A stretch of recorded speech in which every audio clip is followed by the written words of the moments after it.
Selamat datang di perkuliahan Bahasa Indonesia. Bagaimana kabar kalian di rumah? Semoga kita semua senantiasa diberikan lindungan oleh Tuhan Yang Maha Esa. Pada pertemuan pekan ke-7 ini, kita akan membahas tentang plagiarisme dan topik karangan ilmiah.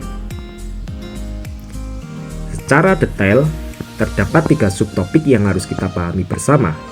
Yang pertama adalah jenis dan bentuk plagiarisme, lalu yang kedua adalah teknik menghindari plagiarisme, dan yang ketiga adalah karangan ilmiah.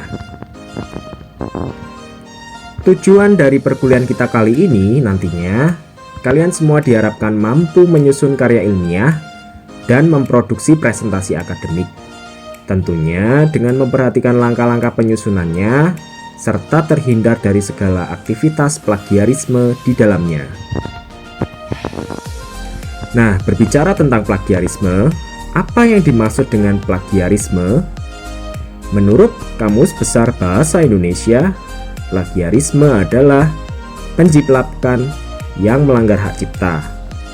Sedangkan menurut Permendiknas nomor 17 tahun 2010, plagiarisme adalah perbuatan yang dilakukan secara sengaja atau tidak sengaja dalam memperoleh atau mencoba memperoleh angka kredit atau nilai untuk suatu karya ilmiah dengan mengutip sebagian atau seluruh karya dan atau karya ilmiah pihak lain yang diakui sebagai karya ilmiahnya tanpa menyatakan sumber secara tepat dan memadai.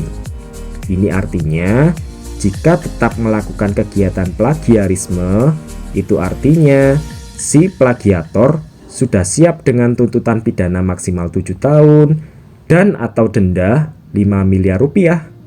Wah, ini tentu bukan jumlah yang sedikit, bukan? Jenis plagiarisme itu dibagi menjadi 2, yaitu plagiarisme menurut isinya dan plagiarisme menurut perilakunya.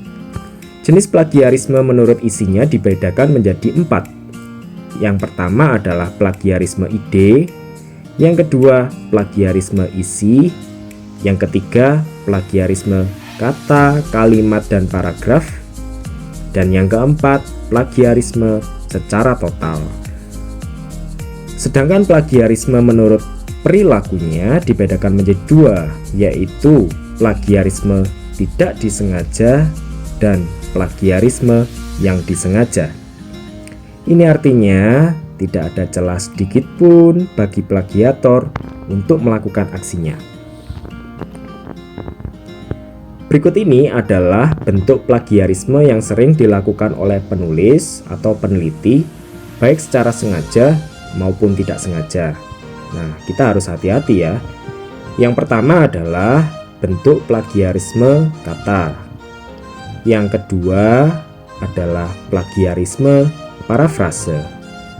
Yang ketiga adalah plagiarisme sekunder. Yang keempat adalah plagiarisme struktur sumber. Yang kelima adalah plagiarisme ide. Dan yang keenam adalah plagiarisme authorship atau kepengarangan. Nah, seperti apa caranya untuk kita menghindari plagiarisme? Setidaknya ada 4 yang bisa dilakukan, seperti 1. Mencatat sumber yang digunakan beserta nomor halamannya. Lalu yang kedua, menggunakan teknik kutipan yang tepat sesuai dengan gaya institusi atau gaya selingkung yang digunakan. Yang ketiga, selalu menyebutkan sumber untuk data yang diperoleh dari tempat lainnya. Misalnya, kalian mendapatkan data penelitian sebelumnya dari hasil seminar, makalah, artikel atau jurnal ilmiah, atau dari sumber lain seperti skripsi, tesis, disertasi, maka harus disebutkan sumber itu. Dan yang keempat, tulisan yang tidak memiliki sumber adalah murni tulisan kalian sendiri, atau tulisan ini adalah murni hasil gagasan sendiri. Terdapat banyak jenis karangan ilmiah, Tetapi pada pertemuan kali ini kita akan mengenal 4 jenis karangan ilmiah. Yang pertama ada esai akademik. Yang kedua artikel ilmiah. Yang ketiga jurnal ilmiah. Dan yang keempat adalah makalah. Nah, keempat jenis karangan ilmiah ini akan lebih rinci dijelaskan pada pertemuan berikutnya. Setelah kita memahami subtopik tentang plagiarisme dan karangan ilmiah, mari kita menyelesaikan soal latihan berikut ini.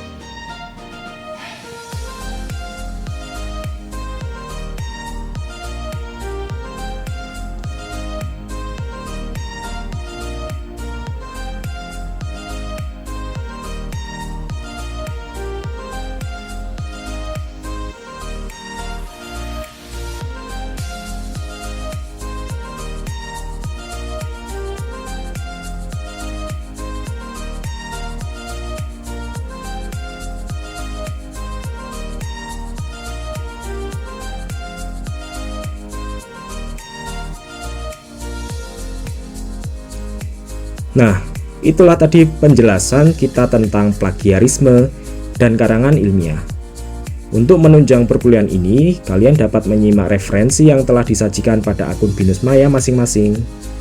Terima kasih atas perhatiannya, dan sampai jumpa pada kesempatan selanjutnya. Terima kasih.